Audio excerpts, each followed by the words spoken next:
Hey, welcome back to another episode of Mixing a Prog Album Live, where we are getting closer and closer to finishing AfterWinter's second album called Boundless. Today is episode 33. We are doing a second stream today, a shorter one, at least up until 9 or so, and appropriately, we are doing a fairly shorter song. We are going to get started today on track 10, which is called Penance. And this is kind of a prelude to the next song. So it's almost not really its own song, but it will be its own track. So maybe, just maybe, because there's not as much in this and it's pretty short, we might even finish this one start to finish in today's episode, which will leave us free next week to get started on a first draft for the last song. That's pretty exciting. Yeah. So let's go ahead and get started. Let's take a look in here at the session for Penance, which we looked at just a little bit earlier at the end of the last episode, but it has changed just slightly since then. I did go ahead and do a little bit of routing for this. Didn't need much, but I still wanted to separate a couple of things into bus categories like clean guitars, rhythm guitars, lead guitars, that sort of thing.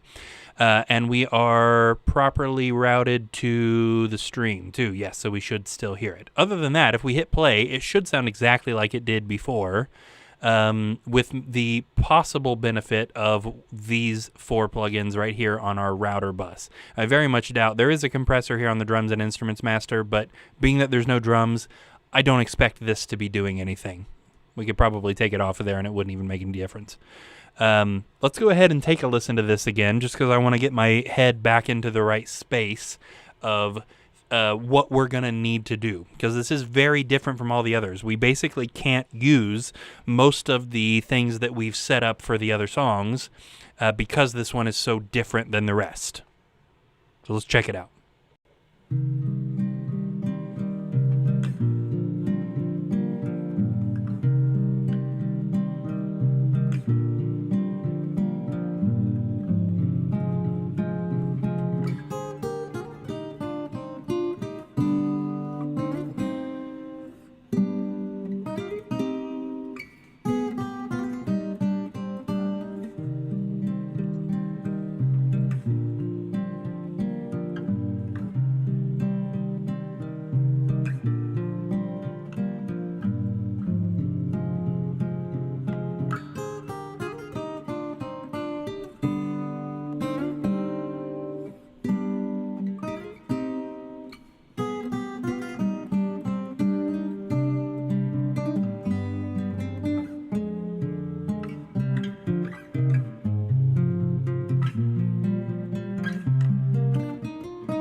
Right. So there definitely was some compression going on in there that was not before, which makes sense. I mean, it's routed now. So we've got some interesting things we need to do to this that's going to kind of break our normal process for this. We just simply have to approach things a little bit differently this time. For example, I think there's not really a big need to do a context mix because there's not too much going on and everything feels fairly balanced. We just need to get the get everything to -7, basically. And I think that's the only thing that we need to change. We need the master buses to be hitting -7, and then we can context mix using those. I think we are going to be changing the sound of the acoustics slightly, not much. I think the electrics are pretty okay as they are. Let me take a look at some other things that I thought. Yeah, we've definitely got some interesting work that needs to be done to get this thing sitting. Now, another thing is everything with the acoustic guitars has a volume envelope on it already. And this is because the stuff fades in. Kind of continues fading over time, the whole thing. And I don't want to mess with those. I think that those are okay as they are. None of those are individually hitting above 7. We may need to turn those leads up. Yeah, okay. I think I got a plan of action here for that. That should work okay. There's also an interesting artifact, and there may just be nothing we can do about this. But I'm gonna look into it and see. It sounds like the G string on James's guitar is out of tune. Here's the thing, though. It isn't. And I know for a fact that it isn't, because we recorded this song twice. The reason we re-recorded it was because the G string on James's guitar was out of tune. And we were being especially careful when we re-recorded it to make sure that it was in tune. So I know for an absolute undeniable fact that that string is in tune, but it still sounds out of tune. So something somewhere is happening weird. It's phase canceling a frequency or something that's making that G sound weird. And again, there may just be nothing we can do about it, but I'm going to see. I'm going to see. All right, so since we just did that listen through, we do have a peak meter reading for the entire song, which is pretty nice. We can see that our acoustic guitars, as they stand, are hitting -2. They're going way, way, way up. So let's get those things turned down. We need to turn them down by 5, which puts them at a more sane level of 0 and 1. The distortion rhythm guitars basically hit 10.5, so they would need to go up 3.5. So let's just highlight all of the envelopes there.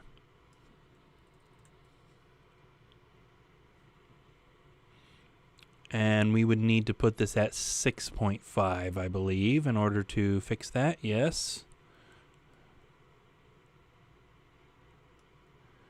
And then we have the effects lead,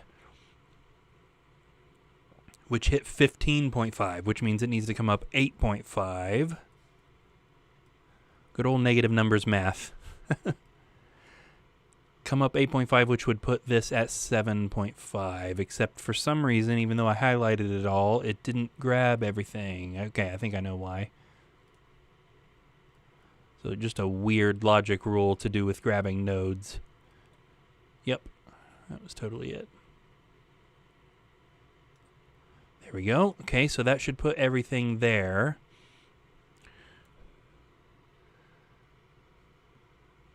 So let's now, this needed to go down 3.5 and this needed to go down, let's see, it was 8.5, I think. And that would put them equal to where they were, but we also turned this stuff down by 5. So let's set this at 8.5 and that should keep us at the balance that we had, so that we can kind of look a little bit harder into what needs to happen over here. Okay, so we've got some EQ on each guitar. So James is using a regular 6-string acoustic, and I'm using a 6-string classical acoustic, so it's got the 3 nylon strings. On James, we've got the high pass. We're taking out a pretty fair amount of low end, and we're also taking out some high end, which is probably to help his guitar sound a little bit more like mine. The classical acoustic has naturally less high end. So mine, we've got the high pass and again taking out a lot of the kind of like woofy low and low mid that acoustic guitars tend to get when you mic them. There's no compression on either one of these tracks, and I feel like that's probably a mistake. So let's take a look at that. Both of these might benefit from having the studio VCA with soft distortion. Be paying special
Yeah, okay. Interesting that this is now only hitting 9.9, probably because we compressed some of the louder parts, I assume. Let's go ahead and push those guitars just a little bit more since we've got them compressed now. I'm good with the reverb on them as is, I think. Do we want to multi-press them separately? Probably not. I think they're okay. Okay, so let's multi-press. I don't think we're going to need to compress them together. We'll kind of take a look there.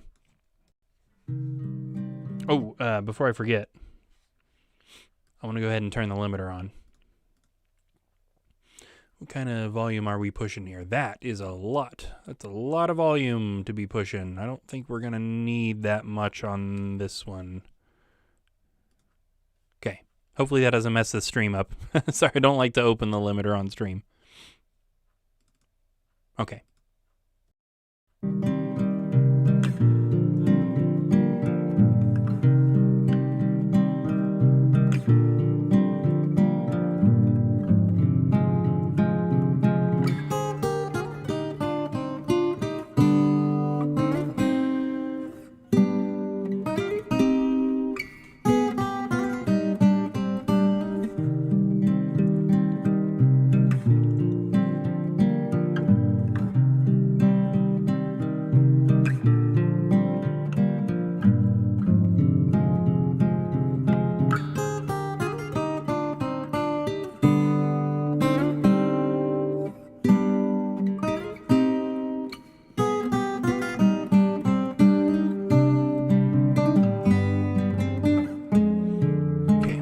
I heard a compression spot.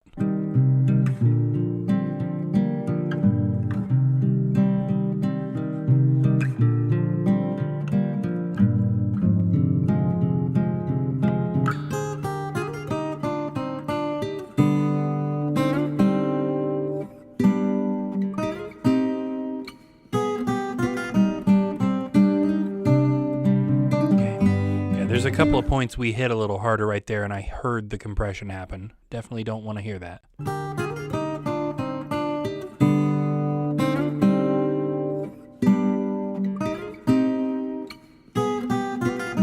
it's right in that area.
Ooh, yeah. I tried to move the archetype plug-in, and boy, it did not like that.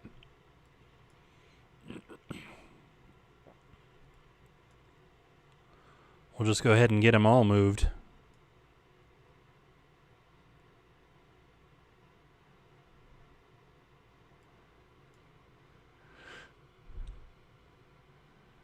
Okay. Yeah, we're getting somewhere. I think we got a bunch of stuff on the clean master there that's made the acoustic guitars pop a little better. Still haven't fixed the tuning thing. We're going to have to mess with some stuff on that. The effect rhythms are probably okay. I know there's palm muting there, but I don't think we're going to need a multipressor. I'm okay with the low end on this one. We can multipress the full signal rather than the individual.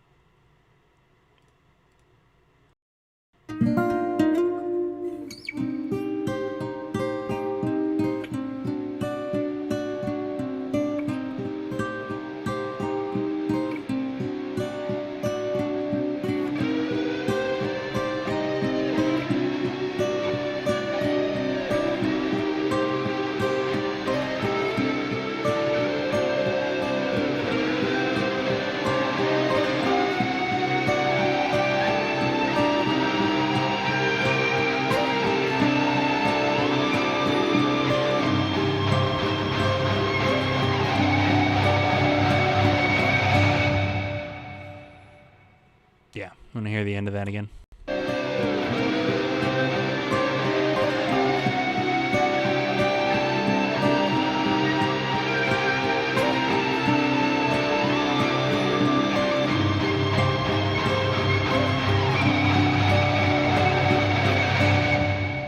Okay, yep, I think I'm good with that. We need a compressor? Nah, we don't need a compressor. The multi-pression is doing enough compression there. And honestly, this channel EQ is debatable. Most of this right here is more to do with getting the rhythm guitars to sit in everything else. And there isn't everything else on this one. We'll see what happens if we take this 6,000 cut here.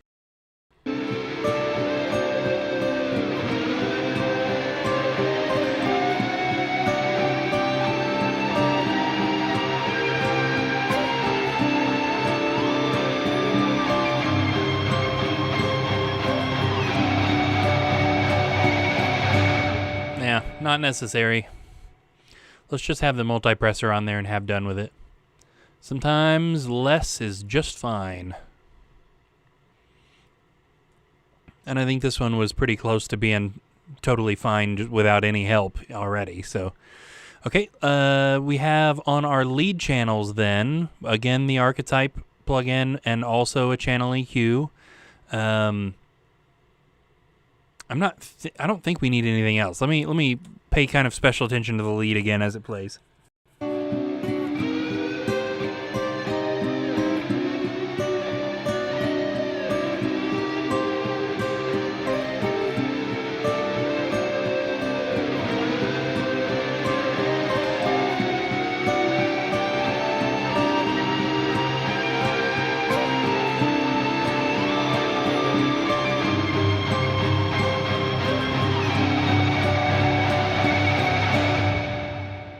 Yeah, I don't think any additional plugins are needed on that. We might go ahead and take a look at a multipressor.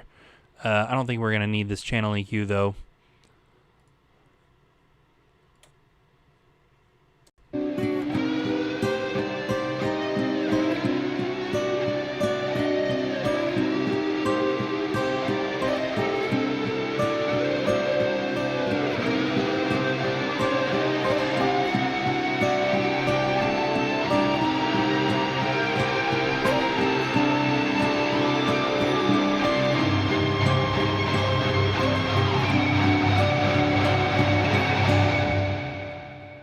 Yeah.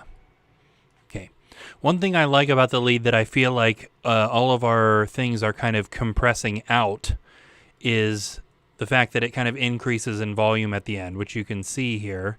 And I think our compressors are kind of like killing that a little. So let's kind of reintroduce that using the volume envelope, making sure that gets nice and loud at the end.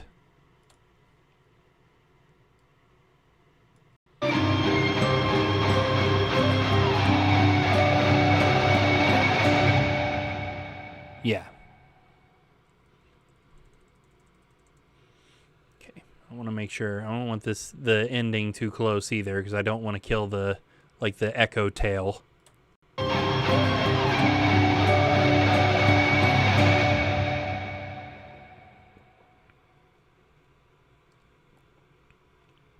There we go. That's plenty good.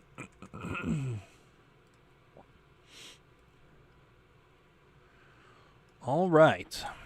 Let's go ahead and give ourselves a mid-range bandpass listen and see what that tells us, mostly about the acoustic guitars. See if anything pops out at all.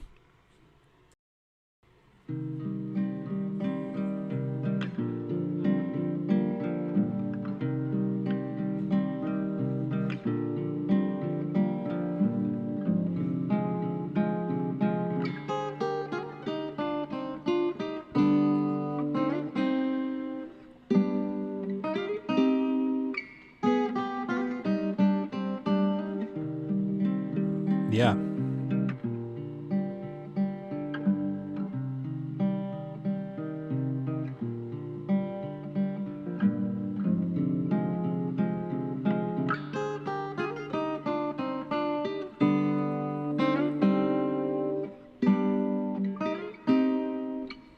Okay. I'm still hearing a compression right there, and I don't want to. That one. So that, yeah, okay. Well, it's good to know that it's on James's individual compressor is doing that.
I've had another gnat that's trying to dive on my face. Ugh. Okay, yeah. Only a couple of little things came out of that, I think. Mostly everything fine.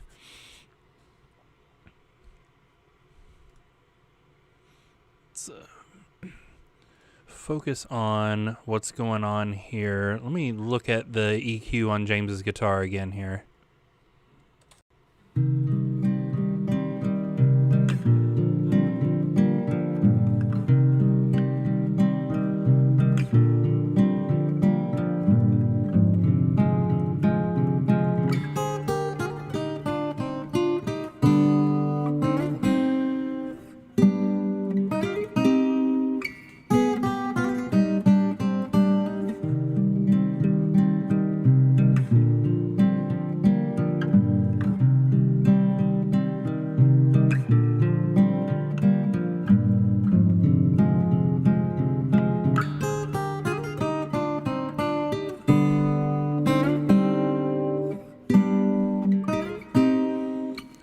want to see that spot is still getting over-compressed somewhere.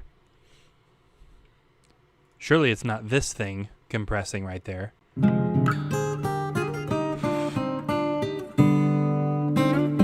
It is. Wild. Okay.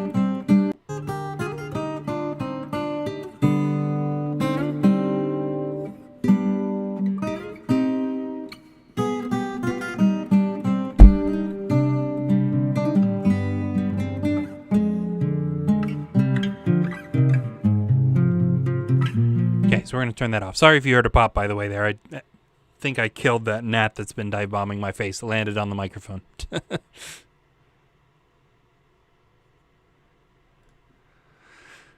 One more thing I want to do, just because that over-compression spot is just really getting on my nerves. I want to just turn his compressor off just for those spots. So you can see that they're louder. And it's fine, you know what I mean? Like, the compression is supposed to take those louder spots and make them even. But it's not making them even. It's dipping them down under to a point that I can hear it happening.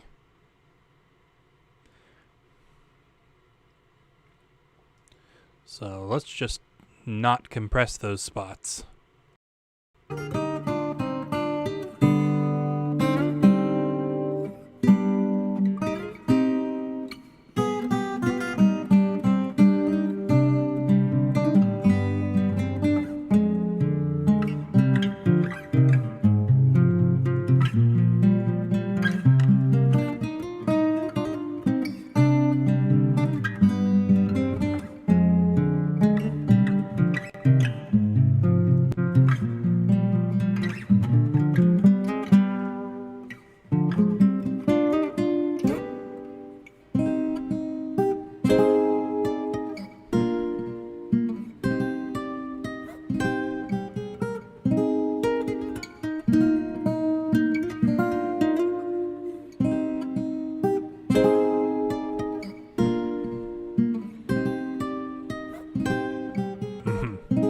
Okay, so I think we've helped the tuning thing too. There's still something about it that sounds a little weird, and I'm not 100% sure what the deal is, but what I did was looked at the frequency that was popping up the most when James was hitting that G string, and discovered that it's one that we're cutting quite heavily with a couple of different cuts. So I put in a boost right at that same frequency, a really, really skinny Q boost, so that we were basically back up to not cutting that particular frequency. And that seems to have helped. Again, I don't know that it fixed it, but something about us cutting the frequency where that G note seems to mostly sit was making it sound kind of out of tune. And again, I'm not sure we fixed it, but it seems better at least. But honestly, I think we're good on this one. I don't know that this one needs anything else.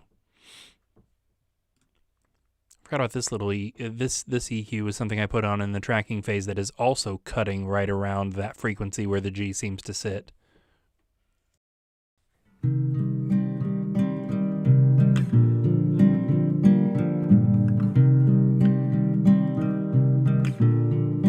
Seems like it is kind of doing good things though. So what if we do the same thing here?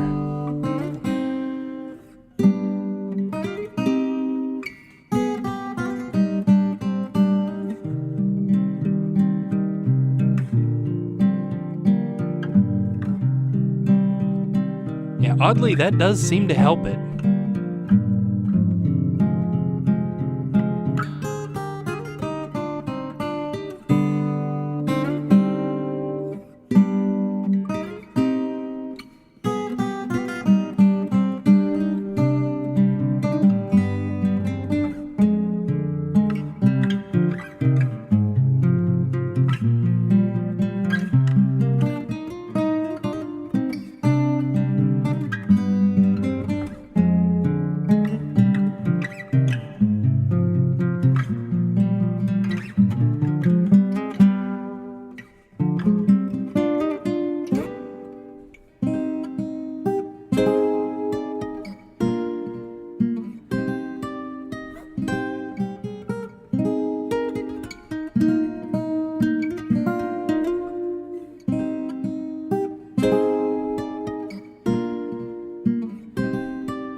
Creepy.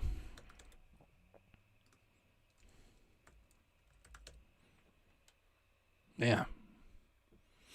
Okay. So I think we're good on this one, honestly. This one, I knew it wasn't going to take a huge amount of time. It was just that I knew we were going to have to do a bunch of it from scratch rather than using stuff we had used before. But it still ended up working out, though, because it's short and there's not much in it, so it didn't take a bunch of time. So yeah, I think we're good to go on this one, which means we can at least take a short look at the final track. Absolution. So I'm going to go ahead and turn the limiter off, marking this one as ready for export and mastering, which I will do off stream. Let's swap over to track 11, the final track, called Absolution.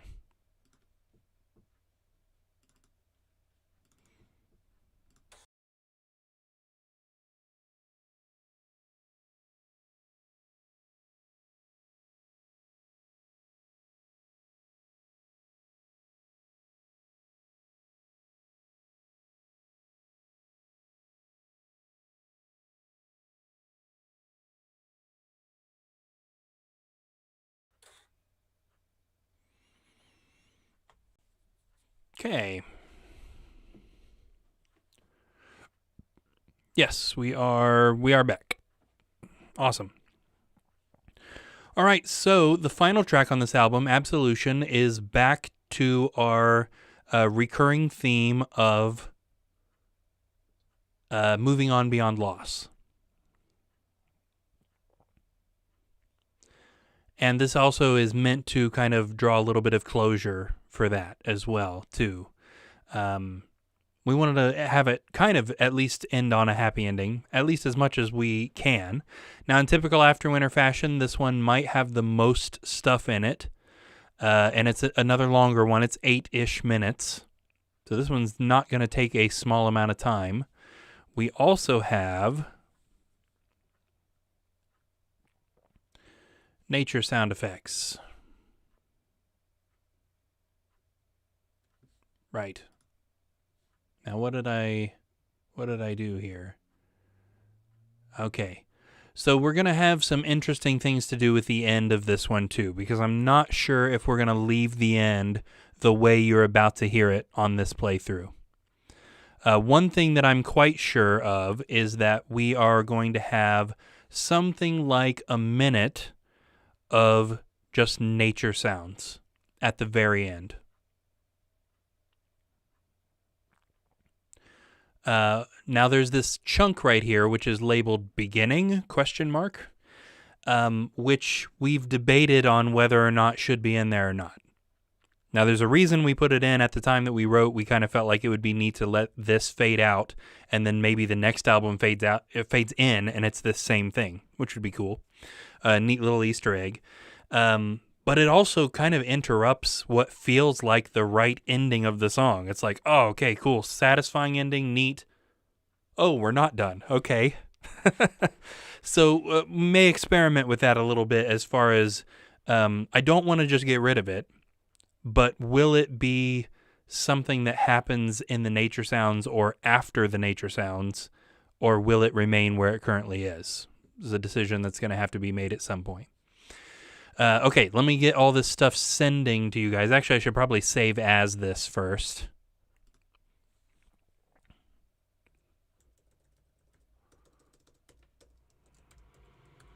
There we go. Good old save as. That means we can delete the click track.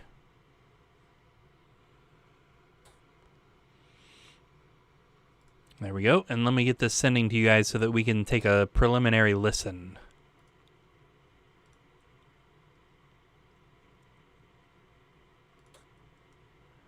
And everything else should just be listed as stereo out, I would imagine.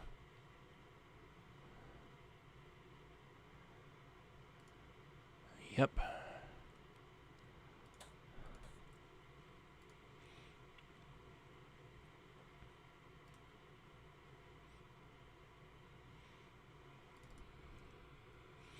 Okay. Hopefully the computer will play this without too much complaint. Like I said, there's a lot of stuff in this. It's fairly long, and we're streaming. So let's hope we don't have any, dropouts. Okay. Here we go.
Definitely some stuff to think about.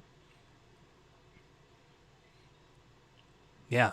An interesting song. Definitely not a normal song there. A couple of really big solos, big keyboard solo, big guitar solo, short verses. Still got a fairly catchy chorus. But lots of instrumentation going on there. Lots of big sections with no singing. And then, yeah, we got to figure out what to do at the end. Do we leave it just like that? Other than I want it to fade out. That time when it comes back in, it just kind of stops eventually, and then the nature sounds are there. I would want it to fade out if it's left like that. But the other thought I had was fade it out when we hit the big C and let the nature sounds start there, and then have that riff come in almost like somebody's playing it on a radio, and they walk by playing it on the radio. I don't know. A few things to think about. I think that would be neat. But is it necessary? Would be a lot of work. I don't know. Definitely got some things to think about, producer-y things to think about with this one, for sure when it comes to the end. Now, this one's the other song on the album in drop C, so we can import a lot of the stuff that we did in Distance that should theoretically work again here. Different things we did with the bass and the guitars particularly. And there's a lot of elements in this that are normal. There's only a couple of things that are like totally brand new to this one. The nature sounds being one, and the full orchestra being the other one. We didn't really do a piece kind of like the beginning of a missing piece on Paramnesia that's just straight up an orchestra thing that starts the song. But we did do the kind of at least one spot on the album where we do the big instrumentation, the full orchestra all playing different parts and all that. So that's new. We'll have to mess with that for sure. But for the most part, this one is we'll be able to use the aspects from the others and then mix kind of the way we have been throughout the album. This one's going to take a while. It's a long song. It's got a lot of stuff in it. And then, of course, the big question of what to do with the ending is going to have to be something that's answered at some point. If we end up doing that second idea where that other riff comes back as like a radio thing and somebody walks by, that would actually be easier to do in the mastering process than the mixing process. So that's just a whole thing. We might have to create a version or create both versions and just see which one seems better. I don't know. We'll figure that out. But anyway, that's going to be several questions for another day. All right, so we got Penance done. That's neat. I was kind of hoping we would, but I wasn't sure. We definitely got Penance done, and we even got to kind of take a peek into the final track, Absolution. So hopefully next week we will have all of our first draft mixes done, which is a pretty exciting milestone. We've been talking in the chat today about how to get the rest of the stuff for this done, the photo shoot and all that sort of stuff, and then we'll be figuring out what the deal is with release. But we definitely still have a few more episodes to go yet, however many more episodes it takes to finish this one. Seems like they've been averaging about 3 per song, so we can count on probably at least 3 for this song. And then after that, probably a couple more episodes, or maybe one more, where we're just kind of listening to the whole thing from front to back and making mix notes. So we will definitely have some more interesting times ahead of us getting this thing finished up. Definitely looking forward to digging into this one. I was hearing a lot of things already. I'm getting more used to hearing the mixed versions rather than the tracked versions of these songs. So I'm missing that punch and that fullness that the songs have that this one, obviously it doesn't have that, being that we're still listening to the tracking mix here. So definitely looking forward to hearing this one sound more like the other ones and then getting into the nitty-gritty details to really make it sound cool. Hope you guys are looking forward to that too. All right, you guys know the deal for Fridays. No streams over the weekends. We may have a stream on Monday. I'm not 100% sure yet. Sometimes I get enough cancellations that I'm able to do it, and sometimes I don't. But we will almost definitely have one at some point on Tuesday, if not Monday. So hopefully Monday. Watch out on the channel on Monday to see if something pops up. But if not, we'll see you guys on Tuesday for sure. All right, whether you guys are watching right now, whether you were watching before, whether you're watching this in the future when it's not live, I and everybody in AfterWinter appreciates every second of time you spend checking this stuff out, and we absolutely mean that. I know that I say it a lot at the end of the episodes, but it is something that I say because I mean and not just because it's the script for the end of the episode. There's a lot of stuff going on into this, so we appreciate every bit of support that we get from anybody, regardless if you're just hearing the streams or if you're listening to the music wherever you stream music, or if you've bought a CD. Any support that you give us means the world to us, and we want to sincerely thank everybody who is checking out AfterWinter stuff. Again, we should have some more episodes definitely next week, hopefully Monday. We'll keep our fingers crossed for that. Hope to see all you guys then. Thanks one more time for watching. We'll catch you guys then.